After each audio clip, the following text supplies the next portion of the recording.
Hello दोस्तों, आप सभी को जय हिंद। दीपावली की छुट्टी के कारण जो है वीडियो नहीं बना पाए। आप लोग फिजिक्स का जो है लेक्चर 2 तक जो है वीडियो देख चुके होंगे, जो प्रकाश का अपवर्तन का जो है पढ़ा रहे थे। उसमें आज फिर से स्टार्ट कर रहे हैं। प्रकाश के अपवर्तन का जो है ये पार्ट 3 है और ये प्रकाश के अपवर्तन का लास्ट होगा, जिसमें आपको थ्योरी के साथ साथ जो है न्यूमेरिकल के भी जो क्वेश्चन इसमें कराए जाएंगे। तो आप लोग बने रहिए। स्टार्ट करते हैं क्वेश्चन नंबर 1 से। पहला क्वेश्चन है,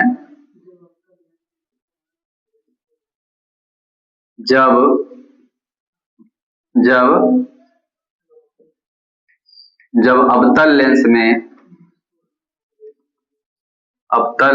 में वस्तु अनंत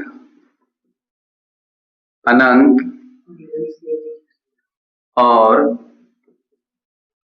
लेंस के बीच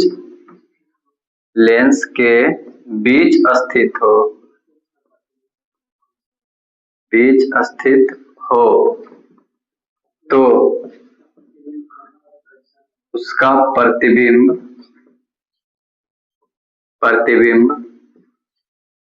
कहाँ और कैसा बनेगा। चलिए देखिए, इसमें क्वेश्चन क्या कह रहा है कि जब अवतल लेंस में वस्तु अनंत और लेंस के बीच स्थित हो तो उसका प्रतिबिंब कहाँ और कैसा बनेगा। इससे पहले आप लोग उत्तल लेंस के जो है पूरा जो वीडियोस में बता चुके हैं, उत्तल लेंस में कहाँ वस्तु को रखेंगे तो उसका प्रतिबिंब कहाँ बनेगा। इसमें है क्वेश्चन अवतल लेंस का।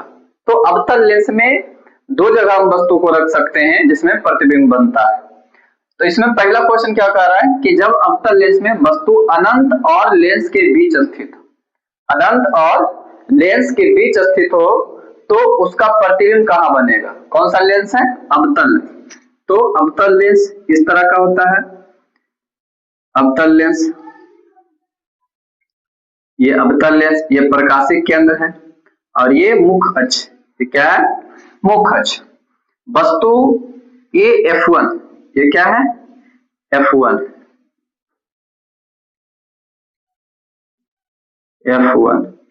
अब क्या कहा इसमें, वस्तु ये लेंस और अनंत के बीच है। वस्तु कहाँ है? अनंत और लेंस के बीच स्थित है, तो इसका प्रतिबिंब कहाँ बनेगा। मान लीजिए यहाँ ये वस्तु रखा हुआ है, ये वस्तु रखा हुआ है, ये इस ढंग का वस्तु है, ए और बी क्या है? वस्तु है। अब इसका प्रतिबिंब कहाँ बनेगा और कैसा बनेगा। इसका प्रतिबिंब, अब देखिए प्रकाश सीधे आएगा, इस तरह से आपतित होगा तो ये प्रकाश की किरणें इधर मुड़ जाएगा, डाइवर्ट कर जाएगा, ठीक है। और एक हम प्रकाशिक केंद्र से निकालते हैं, प्रकाशिक केंद्र से निकालते हैं तो प्रकाशिक केंद्र से सीधा निकल जाता है, ये मुड़ता नहीं है, बल्कि प्रकाशिक केंद्र से जब भी प्रकाश की किरणें जाती है तो ये सीधे निकल जाती है। अब हम इसको क्या करेंगे, इसको पीछे की ओर खींचेंगे। ये तो इधर चला गया, इधर चला गया, मिलेगा है तो है नहीं, अब नहीं मिलेगा तो इसको तो पीछे करना है, नहीं पीछे दिखाना इसमें। तो यहाँ से इसको लगता है कि प्रकाश की किरणें यहाँ से आ रही है तो ये यहाँ पे कट रहा है ना, यहाँ से फोकस यहाँ पे दिखाई, तो ये वाला भी इधर चला गया, तो इसमें भी जो है इस पे आपतित होगी और इस पे आपतित होगा तो यहाँ पे कटेगा और यहाँ इसका प्रतिबिंब बन जाएगा। यहाँ पे इसका क्या बन जाएगा? प्रतिबिंब। और ये प्रतिबिंब बनेगा, यहाँ बन जाएगा इसका प्रतिबिंब A डैश और B डैश, A डैश और B डैश सीधा बनेगा। तो क्या हो रहा है कि जब वस्तु लेंस और अनंत और लेंस के बीच स्थित है तो इसका प्रतिबिंब कहाँ बन रहा है। इसका प्रतिबिंब जो है बन रहा है ये F1 और लेंस के बीच बन रहा है। कहाँ बन रहा है? F1। ये क्या है? F1। फोकस जो है ये F1 और लेंस के बीच इसका प्रतिबिंब बन रहा है और प्रतिबिंब कैसा बन रहा है? वस्तु की अपेक्षा छोटा बन रहा है। कैसा बन रहा है? छोटा बन रहा है, ठीक है। और क्या हो रहा है?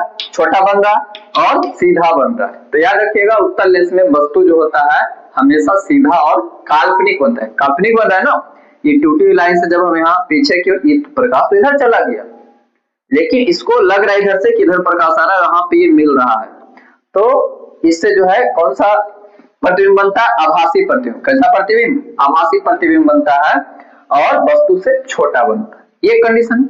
दूसरा क्या है कि दूसरा समझिएगा, दूसरा कि जब अवतल लेंस में वस्तु को अनंत पे रखा जाए। कहां रखा जाए?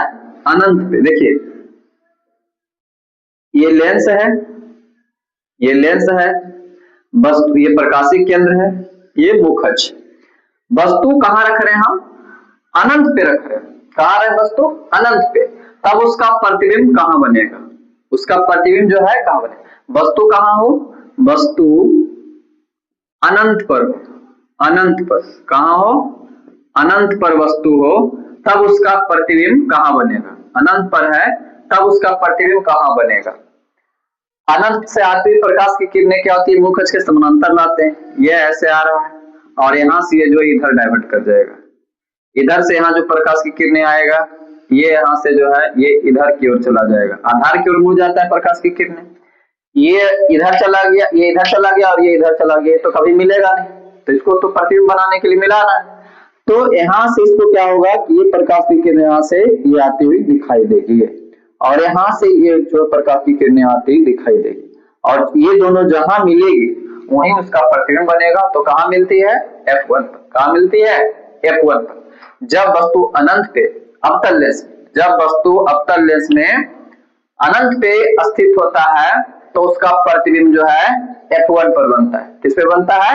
F1 पर बनता है और वस्तु की अपेक्षा बहुत छोटा बनेगा। कैसा बनेगा? बहुत छोटा बनेगा और आभासी बनेगा और सीधा बनेगा। ठीक है, वस्तु जब अनंत पर।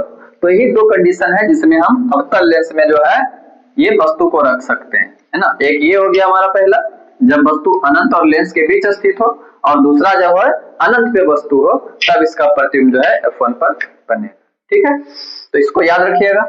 उत्तल लेंस से हम पूरा बता चुके हैं। अगर आप लोग नहीं देखोगे उस वीडियो को तो है ना, पीछे वाले लेक्चर 2 का जो वीडियो प्रकाश के अपवर्तन का देख सकते हैं। उसमें उत्तल लेंस से द्वारा जो प्रतिबिंब बनना उसमें जो भी ऑब्जेक्टिव था हम बता दिए, तो याद रखिएगा।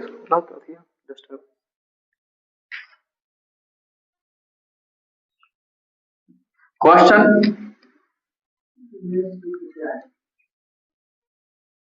नंबर 2, लेंस सूत्र क्या है? लेंस सूत्र क्या है? दर्पण सूत्र और लेंस सूत्र, ये दोनों जो ऑब्जेक्टिव आ चुके हैं एग्जाम में, बहुत बार पूछा जा चुका है।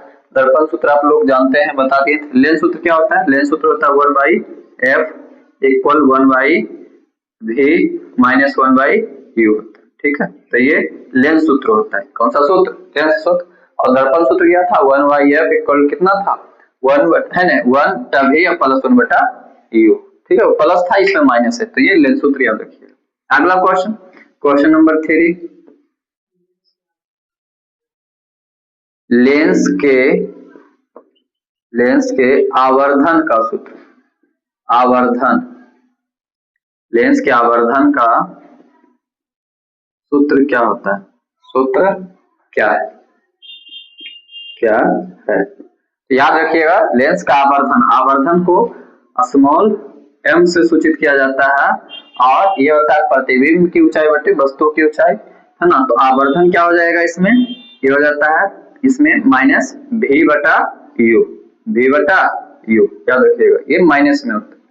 क्या माइनस में होता है? प्लस में, प्लस v बटा u, है ना। आवर्धन का सूत्र क्या होता है? प्लस v बटा u। और दर्पण का जो आवर्धन का सूत्र क्या था? माइनस m बराबर माइनस v बटा u था। ये दर्पण का था। किसका था? दर्पण का सूत्र, दर्पण के आवर्धन का सूत्र था। और लेंस के आवर्धन का सूत्र क्या है? v बटा u। याद रखिएगा इसको। अगला क्वेश्चन,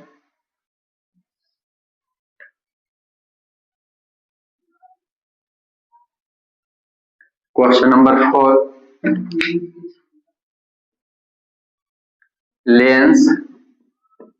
लेंस की क्षमता, लेंस की क्षमता का सूत्र क्या? सूत्र क्या है?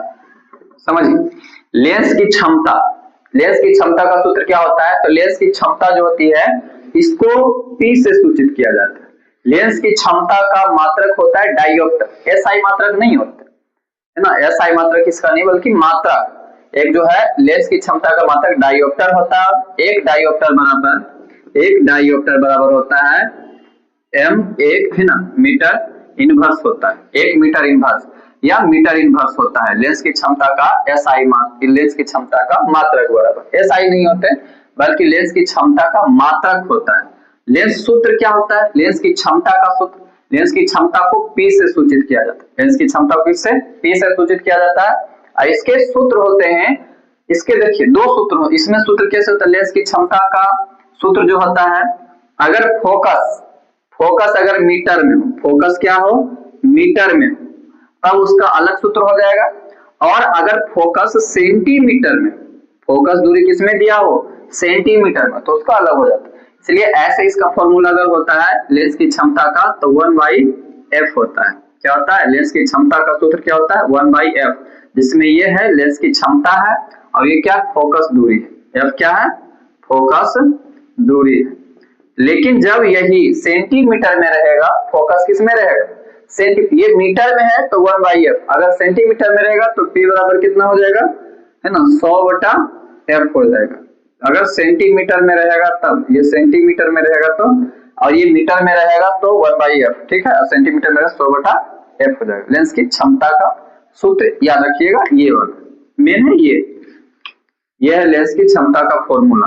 अगर 2025 में क्वेश्चन ऑब्जेक्टिव पूछा जा चुका है इसमें कि लेंस की क्षमता बराबर है, तो इसमें क्या था ऐसे क्वेश्चन दे रखा था है ना, f इंटू P इक्वल 1 दे रखा था है ना, ऐसे नहीं दिया था P बराबर 1/f नहीं दिया था, इस तरह से दिया था। तो ये वही बात है कि 1 कितना हो जाएगा f हो जाएगा, या तो फिर f बराबर क्या हो जाएगा 1/p हो जाएगा। जब हम फोकस दूरी निकालेंगे कि किसी लेंस की जो है फोकस, उत्तल लेंस बोल दे या अवतल लेंस की फोकस दूरी दे दे और कहेगा उसकी क्षमता क्या हो जाएगी, तो हो जाएगा 1/p हो जाएगा है ना। तो क्षमता भी निकाल सकते हैं इससे और फोकस भी निकाल सकते हैं। जब क्षमता पूछेगा तब क्या हो जाएगा 1/f, और अगर क्षमता दे रखेगा और कहेगा फोकस दूरी क्या होगी किसी लेंस की, तब हो जाएगा कितना f बराबर 1/p, ठीक है। तो इसको याद रखिएगा, लेंस की क्षमता का सूत्र क्या होता है P बराबर 1/f, और ये 1/f इसलिए क्योंकि ये मीटर में अगर रखेंगे तो, ठीक है। अगला क्वेश्चन नंबर 5,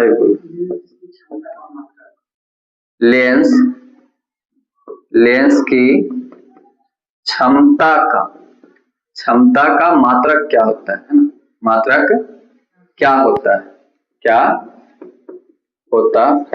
तो याद रखिएगा लेंस की क्षमता का मात्रक होता है डायोप्टर। क्या होता है डायोप्टर। लेंस की क्षमता का ऐसा मात्रक क्या होता है, लेंस की क्षमता का मात्रक क्या होता है, ऐसा ही मात्रक नहीं होते बल्कि मात्रक होता है डायोप्टर। और एक डायोप्टर बराबर होता है ना मीटर इनवर्स। क्या होता है 1 मीटर इनवर्स, ऐसा ही मात्रक नहीं होते बल्कि ये मात्रक होता है, ठीक। लेंस की क्षमता क्या होता है, लेंस की क्षमता का मात्रक डायोप्टर होता है, ठीक है, याद रखिए। अगला क्वेश्चन नंबर 6, हवा में जाती हुई प्रकाश की एक किरण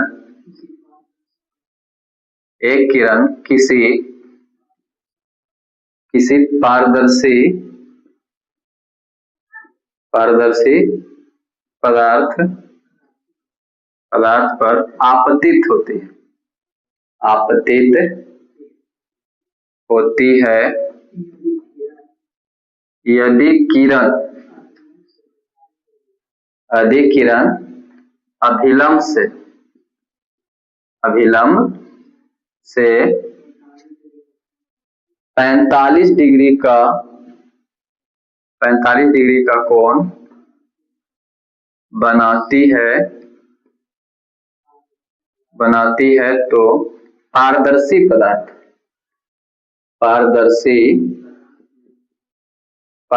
पदार्थ में प्रवेश करने पर है ना, प्रवेश करने पर 15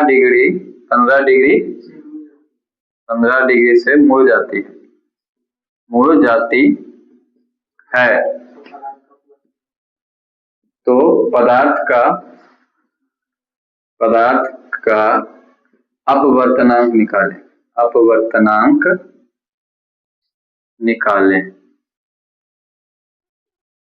पदार्थ का अपवर्तनांक निकालें। देखिए क्वेश्चन इसमें क्या कह रहा है, नीचे कट जाएगा दिखेगा नहीं, ऊपर बनाते हैं। इसमें क्वेश्चन है, ये नोमेरिकल है, अच्छा क्वेश्चन। इसमें क्या कह रहा है कि हवा में जाती हुई प्रकाश की एक किरण किसी पारदर्शी पदार्थ पर आपतित होती है। यदि किरण अभिलंब से 45 डिग्री का कोण बनाती है, अभिलंब से, है ना, आपतित होती है, यदि किरण अभिलंब से 45 डिग्री का कोण बनाती है तो पारदर्शी पदार्थ में प्रवेश करने पर 15 डिग्री से मुड़ जाती है। तो है ना, पदार्थ का अपवर्तनांक कितना हो। देखिए क्या है, समझते हैं यहाँ पे। ये जो है एक माध्यम अलग है, एक माध्यम ये अलग है। कह रहा हवा, इधर हवा है, हवा से प्रकाश की किरणें जो है एक दूसरे माध्यम में प्रवेश करती है, और ये अभिलंब है। ये क्या है, अभिलंब, ठीक है, ये अभिलंब है। अब ये क्या कर, हवा में जाती प्रकाश की किरणें, है ना, प्रकाश की किरण किसी पारदर्शी पदार्थ पर आपतित होती है, पारदर्शी पदार्थ पर आपतित होती है। यदि किरण अभिलंब से 45 डिग्री का कोण बनाती है, ये अभिलंब से कितने डिग्री का, ये जो आई है वर्तमान कोण 45 डिग्री का बना रहा है, 45 डिग्री का कोण बनाती है, तो पारदर्शी पदार्थ में, ये पारदर्शी पदार्थ में प्रवेश करने पर, ये प्रवेश कर रहा है, पारदर्शी पदार्थ जो है इसमें प्रवेश कर रहा है प्रकाश की किरणें, ये जो है प्रकाश की किरणें ये इस तरह से प्रवेश की, ठीक है, प्रवेश की, है ना, कोण बनाती है। तो पारदर्शी पदार्थ में प्रवेश करने पर 45 डिग्री से मुड़ जाती है, 45 डिग्री से क्या हो जाती है, ये मुड़ जाती है, और 15 डिग्री से मुड़ जाती है, सॉरी कितना डिग्री से, 15 डिग्री से मुड़ जाती है। तो पदार्थ का अपवर्तनांक कितना हो, मतलब ये इसमें जाती है तो ये मुड़ जाती है इधर, ये विरल माध्यम हो जाएगा और ये सघन माध्यम की अपेक्षा। तो ये प्रकाश की किरणें मुड़ जाती है 15 डिग्री, तो मेन रास्ता इसका ये था, लेकिन ये क्या हो जाएगा, ये मुड़ जाएगा, ये जो है ये मुड़ जाता है, और कितना मुड़ रहा है, तो ये 15 डिग्री, कितना डिग्री, 15 डिग्री जो है मुड़ रही है प्रकाश की किरणें। तो ये आपतन कोण और ये अपवर्तन कोण, अपवर्तन कोण R है ना, तो ये कितना 15 डिग्री, अपवर्तन कोण कितना, ये 15 डिग्री जो है मुड़ जाती है, ठीक है। तब इसका जो है अपवर्तनांक कितना होगा, मतलब अपवर्तन कोण इसका कितना होगा। तो इसके लिए हम लोग क्वेश्चन है, इसमें क्या था, म्यू देखे थे पहले, म्यू बराबर साइन आई बटा साइन आर होता था, साइन आई बटा साइन आर। तो साइन आई का मान जो है कितना दे रखा है, म्यू बराबर साइन आई का मान 45 डिग्री, तो साइन कितना डिग्री, 45 डिग्री, और बटे में साइन आर, आर क्या होगा, आर यहाँ देखो, आर अगर 45 डिग्री है, कितना डिग्री है, 45 था, तो 15 डिग्री क्या हो रहा है, यहाँ 15 डिग्री जो है मुड़ जाता है, 15 डिग्री जो है मुड़ रहा है यहाँ पे। तो ये कितना आ जाएगा मान इसका, ये जो आ जाएगा हमारा आर बराबर ये 45 माइनस कितना 15 डिग्री, 15 डिग्री घट जाएगा तो कितना आ जाएगा, आर बराबर कितना आ जाएगा 0, और ये 30 डिग्री, कितना डिग्री आ जाएगा 30 डिग्री, ठीक है। तो साइन आर का मान कितना हो जाएगा, साइन 30 डिग्री। अब बोलिए साइन 45 का मान कितना होता है, म्यू बराबर साइन 45 का मान कितना होता है 1/√2, 1/√2, और साइन 30 का मान कितना होता है, साइन 30 का मान कितना होता है 1/2 होता है। साइन 45 का मान जो होता है 1/√2, साइन 30 का मान कितना होता है √3/2 ना, √3/2 नहीं, 60 का जो हो जाएगा कितना होता है, साइन 30 का मान कितना होता है, साइन जो है ये 1 0 और ये 30 1/√2, 1/√2 होता है ना, 1/2, है ना, 1/2। तो ये म्यू बराबर कितना हो जाएगा, ऊपर चला जाएगा तो 1/2, 1/√2 और गुना कितना आ जाएगा 1/2, कितना आ जाता है इसमें। अब वर्तनांक जो हो जाएगा ये 2 का sin 45, 30 डिग्री, साइन कट जाएगा तो sin 30 डिग्री वर्तन कोण म्यू और sin i बटा sin r कितना हो जाएगा इसमें, म्यू बराबर आ जाएगा यहाँ पे 1/2√2, 2√2 और √2 का मान कितना होता है, √2 का मान 1 पॉइंट कुछ समथिंग होता है। तो ये म्यू बराबर जो है इसको याद रखिएगा, इसका वर्तनांक 2 पॉइंट कुछ 12 करके होता है ना, इसको याद रखिएगा कितना आता है इसका मान इसमें जाने पे। तो इसका वर्तनांक जो है इतना हो जाएगा, √2 का जो मान होता है कितना होता है 1 पॉइंट कुछ होता है ना। तो इसको याद रखिएगा 2.114 आ जाएगा, 2 पॉइंट कितना 1.41 आता है, 1 पॉइंट कितना आता है 41, सॉल्व करेंगे तो 1.41 आएगा 2 का इसका, इसको याद रखिएगा क्वेश्चन। अगला क्वेश्चन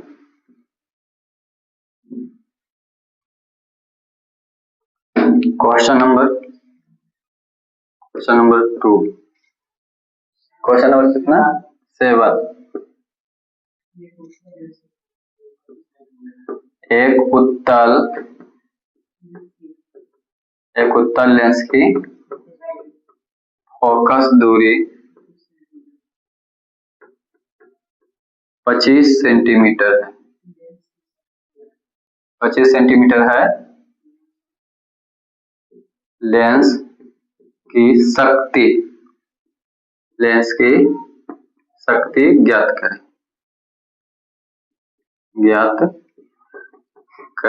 ठीक है। क्या कह रहा है, एक उत्तल लेंस की फोकस दूरी 25 सेंटीमीटर है, तो लेंस की शक्ति ज्ञात करें। लेंस की शक्ति क्या हो जाएगी, ठीक है, फोकस दूरी। तो P बराबर जो है, P बराबर क्या हो जाएगा, सेंटीमीटर में है ना, फोकस दूरी किसमें है सेंटीमीटर में, तो कितना आ जाएगा 100/f। एक उत्तल लेंस की फोकस दूरी जो है 25 सेंटीमीटर है, तो लेंस की शक्ति क्या हो जाएगी, है ना। अब फोकस दूरी जो होता है इसमें प्लस में होता है, उत्तल लेंस की फोकस दूरी क्या होता है धनात्मक होता है। तो ये 100/f कितना है 25 सेंटीमीटर, 25 का 100 कितना आ जाएगा, शक्ति कितना आ जाएगा 4। शक्ति का ऐसा मतलब क्या होता है डायोप्टर, है ना। तो ये 4 डायोप्टर हो जाएगा, 4 डायोप्टर प्लस में 4 डायोप्टर, ठीक है। लेंस की शक्ति कितना हो जाएगा 4 डायोप्टर हो जाएगा। अगला क्वेश्चन, क्वेश्चन नंबर 8। एक अवतल लेंस की शक्ति -2 डायोप्टर है, तो उसकी फोकस दूरी क्या हो, फोकस दूरी क्या होगी, क्या हो समझ करा। एक अवतल लेंस की शक्ति -2 डायोप्टर, कितना डायोप्टर है 2 डायोप्टर। इसमें फोकस दूरी दे रखा था, है ना, तो इसमें क्षमता पूछ रहा था शक्ति। इसमें क्या है कि अवतल लेंस की शक्ति दे रखी है -2 डायोप्टर, तो उसकी फोकस दूरी क्या हो जाएगी। तो इसकी फोकस दूरी इसमें देखिए क्या, P बराबर जो है क्या हो जाएगा 1/f। तो यहाँ पे क्षमता कितना दे रखा है, शक्ति कितना दे रखा है 2 डायोप्टर। तो ये जो है इसमें 2 और -2 डायोप्टर, क्योंकि लेंस कैसा है अवतल लेंस, -2 डायोप्टर बराबर 1/f। ये मल्टीप्लाई हो जाएगा, इससे गुना हो जाएगा, तो ये नीचे चला जाएगा, तो कितना आ जाएगा f बराबर आ जाएगा ये 1 कितना -2 डायोप्टर। अगर ये है ना, इसमें जो है इस फोकस दूरी पूछ रहा है, इसको हम भाग देंगे तो कितना आ जाएगा, f बराबर 2 से इसमें भाग देंगे तो चला जाएगा ये -0.5 डायोप्टर, 5 मीटर। माइनस 0 कितना 5 मीटर फोकस है ना। ये कितना फोकस कितना आ जाएगा माइनस 0.5 मीटर। अगर सेंटीमीटर में रखेंगे तो कितना आ जाएगा, ये सेंटीमीटर में 100 से भाग देना पड़ेगा तो कितना आ जाएगा 50, कितना आ जाएगा 50 आ जाएगा। ठीक है 50 सेंटीमीटर, ऐसे जो है 0.5 मीटर आ जाएगा। ठीक है तो इसको याद रखिए। अगला क्वेश्चन,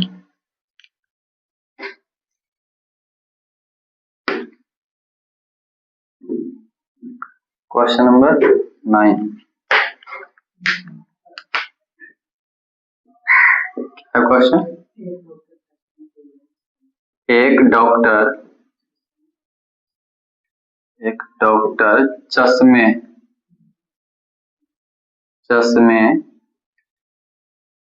की लेंस की शक्ति 1.5 डायोप्टर लिखता है तो उस लेंस की फोकस दूरी ज्ञात करें और यह कौन सा लेंस है। क्या कह रहा है क्वेश्चन, कह रहा है एक डॉक्टर चश्मे की लेंस की शक्ति है ना, एक डॉक्टर है उसमें जो चश्मे की लेंस की शक्ति 1 है ना प्लस में 1.5 डायोप्टर लिखता है, प्लस 1.5 डायोप्टर लिखता है तो उस लेंस की फोकस दूरी ज्ञात करें। उस लेंस की क्या ज्ञात करें, फोकस दूरी। तो P बराबर होता है 1/f। ठीक है फोकस दूरी निकालना है तो हमें F बराबर क्या हो जाएगा 1/P हो जाएगा। तो F बराबर कितना आ जाएगा, F बराबर हो जाएगा 1/P। तो P कितना हमें 1.5 है। इसको हटाएंगे डायोप्टर में, इसको हटाएंगे तो ये 0 आ जाएगा, 10 आ जाएगा है ना। इसको हटाएंगे 10 सेंटीमीटर में होगा तो ये कितना आ जाएगा, F बराबर कितना आ जाएगा, ये भाग देंगे इसमें 15 से तो ये 10, एक 0 बैठाएंगे तो 0 कितना आ जाएगा 15 छक 90, ये 90 चला जाएगा 10, फिर 0 बैठाएंगे है ना, 15 छक 90, 6 बढ़ते रहेगा तो 0.67, 0 पॉइंट कितना आ जाएगा सर 0.67 आ जाएगा। और ये कौन सा लेंस आ जाएगा, प्लस में आ रहा है तो ये कौन सा लेंस हो जाएगा, तो उत्तल लेंस हो जाएगा। क्या आ जाएगा, उत्तल लेंस की फोकस दूरी क्या होती है धनात्मक, तो 0.5 फोकस दूरी इसकी 0.67 आ जाएगा, ये मीटर में, किसमें मीटर में आ जाएगा। और ये लेंस कौन सा होगा, तो अभिसारी लेंस होगा। अभिसारी लेंस कहने का मतलब जो है उत्तल लेंस, कौन सा लेंस, उत्तल लेंस। तो इस क्वेश्चन को याद रखिएगा। ठीक है अगला क्वेश्चन, क्वेश्चन नंबर 10 लास्ट है, क्वेश्चन नंबर 10। एक गोलीय दर्पण तथा एक पतले लेंस दोनों की फोकस दूरी -15 सेंटीमीटर है तो दोनों संभव है। क्या संभव है, दोनों क्या हो सकता है। क्वेश्चन क्या कह रहा है कि एक गोलीय दर्पण तथा एक पतले लेंस, एक गोलीय दर्पण दो प्रकार के थे, उत्तल होता है एक अवतल होता है। ठीक है करे गोलीय दर्पण तथा एक पतली लेंस भी जो दो प्रकार के, एक उत्तल लेंस अवतल लेंस, दोनों की फोकस दूरी -15 सेंटीमीटर। तो दोनों संभव हो सकता है कि क्या हो सकता है, दर्पण में भी बताना है कि वो दर्पण क्या हो सकता है और लेंस भी बताना है कि वो लेंस क्या हो सकता है। बात यहाँ पे अटकी हुई, यहाँ पे पूरा क्वेश्चन का आंसर यहाँ मिल रहा है हमें, यहाँ पे क्या कर रहे हैं, -15 सेंटीमीटर। ये न्यूमेरिकल टाइप का नहीं है, बस ये क्वेश्चन यहाँ -15 सेंटीमीटर दे रखा है, ये आंसर है, यहीं से निकल लेगा हमें। एक गोलीय दर्पण तथा एक पतले लेंस दोनों की फोकस दूरी -15 सेंटीमीटर है। तो आपको याद रखना है कि दर्पण, किस दर्पण की फोकस दूरी माइनस में होती है, ठीक है, किस दर्पण की फोकस दूरी माइनस में होती है और किस लेंस की फोकस दूरी माइनस में होती है। तो आप लोग को पता है, दर्पण में पढ़ाए थे कि अवतल दर्पण, अवतल दर्पण और लेंस में भी कौन सा, तो अवतल लेंस, दोनों अवतल दर्पण और अवतल लेंस, कौन सा लेंस, अवतल लेंस, ये दोनों की फोकस दूरी क्या होती है, ये ऋणात्मक होती है, ऋणात्मक माइनस में, -15 सेंटीमीटर है। तो दोनों क्या हो सकता है, ये दर्पण में क्या हो सकता है, तो दर्पण अवतल हो सकता है, अवतल दर्पण होगा, अवतल दर्पण, अवतल दर्पण तथा अवतल लेंस, अवतल लेंस, ये क्या संभव हो सकता है, तो अवतल दर्पण तथा अवतल लेंस होगा, ठीक है। तो ये क्वेश्चन यहाँ तक 10 तक करा चुके हैं। इसमें ये प्रकाश के अपवर्तन का जो है ये लास्ट चैप्टर जो था इसमें पूरा खत्म हो चुका है। अब आप लोगों को जो है ये चैप्टर 3 का जो है क्वेश्चन कराया जाएगा। तो यहाँ तक आप जो है हो चुका है पूरा, ठीक है। इसमें और बाकी जो क्वेश्चन बैंक के और भी अगर क्वेश्चन होंगे उसमें, तो उसको जो है करवा दिया जाएगा, है ना, आगे चल के। इसमें आप लोग यहाँ तक तब तक याद रखिएगा।